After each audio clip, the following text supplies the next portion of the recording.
gives you the story of what it was like to travel. Fantastic. Lennon Revealed, which is an inside look at the life of John Lennon, and When They Were Boys, which came out just a couple of years ago, really chronicling the band. Ticket to Ride is being published by another publisher now, but if you want to do it, if you have an electronic system, it's very low cost. It's under, I think, $5 online. There's a wealth of info in there, just unbelievable. Expanding on this movie. It's Dara. There's Dara. Good to see you. Hi, this is Dara from Philadelphia. I helped Larry with When They Were Boys. I helped him transcribe some of the interviews. And I wanted to know, did you have to wear earphones during the concerts? Like, could you hear with the screaming? By the way, I must tell you, Dara, that book is now on paperback, and you got the credit you richly deserve.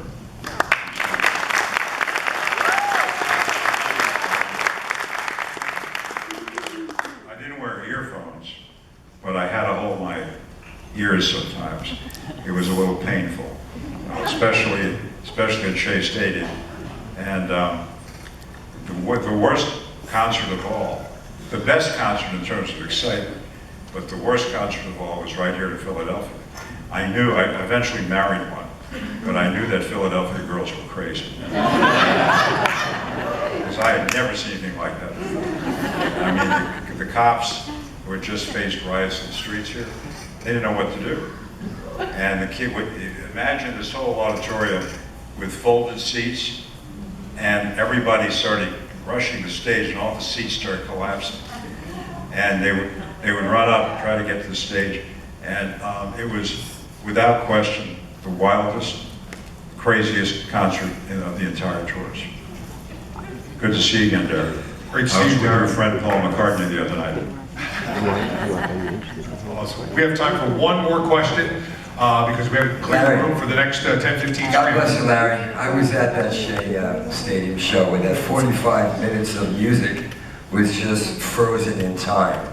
The musicianship of John, Paul, George, and Ringo, it took us a long time to realize that they were really great musicians at such a young age. My one question I wanted to say is, did you have any knowledge or any closeness on what their preparation was for song list or what they were going to do for that particular night? Yes, because it was basically the same song in each tour. They did 31 minutes. They did 11 songs. There was one town where they added one song that never ever was sung again by them. Does anybody know that? Kansas. Well, you would know because Kansas City rock is during Denny Summer. No, it's Kansas City, Here We Come, and open the concert in Kansas City. Thank you. And let me just say something to all of you. I appreciate you coming out. This movie is going to be in various forms over the next couple of months. I think it's going to do real well. I'm touched and very proud to have been associated with them. And I leave you with one quick story. You know, I covered a lot of news over the last 50 years here, but I'll never forget the one interview I did with Jimmy Carter, President of the United States. He was about to lose the election. 3 days before, he's at the Bellevue Hotel, and I'm interviewing him. And in the middle of the interview, and you know, he looks kind of depressed. In the middle of the interview, he leans over to me and says, "Larry, can you spend a few minutes with me after the interview's over?" I said, "Of course, Mr. President, why?" He says, "I really want to know what the Beatles were like."